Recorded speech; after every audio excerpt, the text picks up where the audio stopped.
नमस्कार, मैं संजय मिश्रा। राहुल गांधी मणिपुर का दौरा करके वापस लौट चुके हैं। 2 दिन मणिपुर में रहे। काबिले तारीफ रहा ये दौरा, उनका निर्णय मणिपुर दौरा करने का जो उन्होंने फैसला लिया था उसकी चारों तरफ प्रशंसा हो रही है। मणिपुर में भी विभिन्न दल के नेताओं ने उनके दौरे का स्वागत किया और मणिपुर के लोगों ने भी उनका स्वागत किया। काश राहुल गांधी के साथ हिंदुस्तान की सभी पार्टियों के बड़े नेता एक प्रतिनिधि मंडल बना के जाते, वहां के स्थानीय नेताओं से बात करते, जो जनजातियां जो रहते हैं वहां पे उनसे बात करते, उनके प्रतिनिधि मंडल उनके नेताओं से बात करते, कुछ समस्याओं का निदान होता। लेकिन ऐसा कुछ हो नहीं पाया। आज भी मणिपुर में हिंसा का दौर जारी है।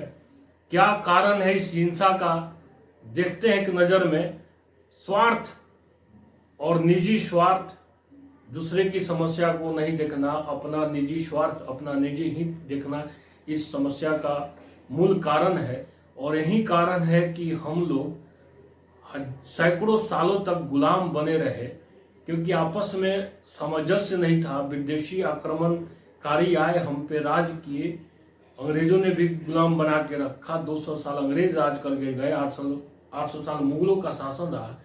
बहुत सारी परेशानियां आज भी हैं। आज भी कभी विश्व गुरु रहा है देश किस हाल में जी रहा है। प्रगति हम लोग कर रहे हैं, लेकिन जो हमें क्षमता है उसके हिसाब से तो प्रगति नहीं हो पा रही है। बहुत सारी वजह है। एक वजह ये भी है, मणिपुर जो हिंसा का शिकार हुआ है उसके मूल कारण को पहले समझने का प्रयास करते हैं। मैं इस बुलेटिन में किसी को दोषी नहीं ठहराऊंगा, आप पे छोड़ दूंगा, आप दर्शकों पे छोड़ दूंगा। कमेंट में जरूर बताइएगा कि आप लोग क्या सोचते हैं कि मणिपुर क्यों हिंसा में जल रहा है, क्यों हिंसाग्रस्त हो गया है। उनकी कुल आबादी का 54% मैती समुदाय के लोग हैं, मैती हिंदू हैं। 40% आबादी नागा और कुकी जनजातियों का है और बाकी में अन्य लोग हैं। मैती समुदाय के लोग हिंदू हैं और इम्फाल घाटी के आसपास रहने को मजबूर हैं। लगभग 10% क्षेत्रफल में 54% की आबादी रहती है।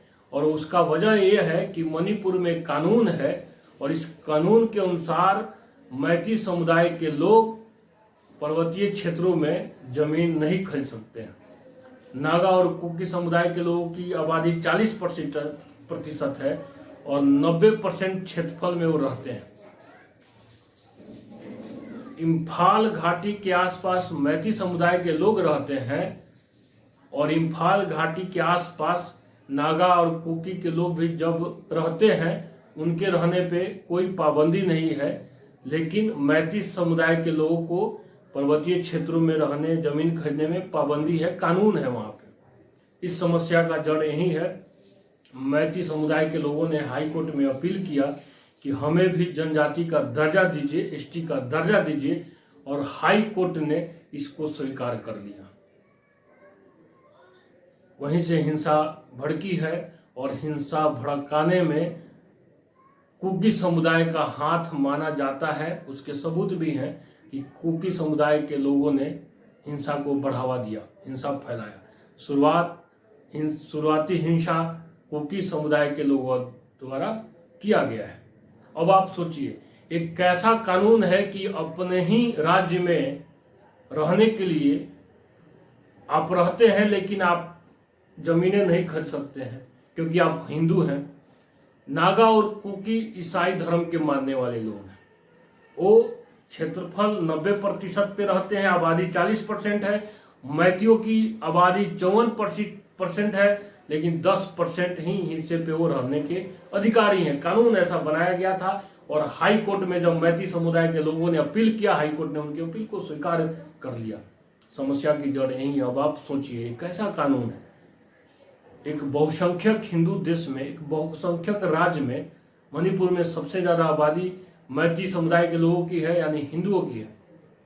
फिर भी वो ऐसे नियम कानून के तले बंधे हुए हैं कि अपने ही राज्य में जमीन नहीं खरीद सकते हैं। अब समस्या ये है कि कुकी समुदाय के लोग अलग राज्य की मांग कर रहे हैं, यानी मणिपुर का बंटवारा चाहते हैं, और मैती समुदाय के लोग इसका विरोध करते हैं। मैती समुदाय के लोग भले ही आज मणिपुर में हाशिए पे चले गए हों, लेकिन उनको अपनी जमीन से प्यार है, अपने संस्कृति से प्यार है, और मणिपुर की संस्कृति को सहेज के रखने का काम मैती समुदाय के लोगों ने ही किया है। समस्या का मूल जड़ यही है। अब आप खुद सोचिए, क्या हाई कोर्ट के आदेश का पालन करना एक नागरिक होने के नाते कर्तव्य नहीं बनता है सभी का? क्यों हाई कोर्ट के फैसले का विरोध किया गया? हिंसक रूप इस निर्णय का हो गया। आज मणिपुर जल रहा है, लगातार कई दिनों से कई लोगों की मौतें हो चुकी है। सबसे बड़ा सवाल यही है कि मणिपुर में हिंदू होना गुनाह है क्या? सोचिए, मैती समुदाय के लोग किस हाल में जी रहे होंगे, आबादी सबसे ज्यादा और नियम कानून ऐसा कि अपने ही राज्य में जमीन नहीं खरीद पाए।